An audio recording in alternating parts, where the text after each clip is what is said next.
This is going to be a video tutorial on how to rotate an image in Canva. I will be using a desktop PC for this. Let me jump over to my browser here.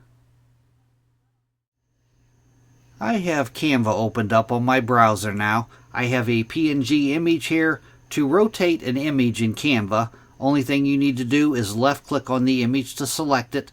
Once you've left clicked it and selected it, right down here at the bottom you see a circle with a couple of arrows in it. You want to put your mouse cursor over that, hold down your left mouse button, and while holding down your left mouse button, either drag left or right. If I drag to the right, if I drag to the left, and once you let go of your left mouse button, that's the way the image will be. That is how to rotate an image in Canva. Thanks for watching.